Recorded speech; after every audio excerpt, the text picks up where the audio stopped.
ఏ బాటైనా పర్వాలేదంట, సమయంతో సాగటమే మన సింపుల్ సిద్ధాంతం.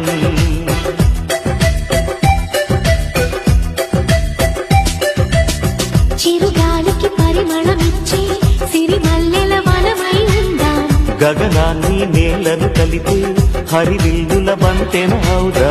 ఆనందం అంటే అర్థం మనమందా, ప్రతి పూట పాటై సాగే హుషారు సరిగమలో.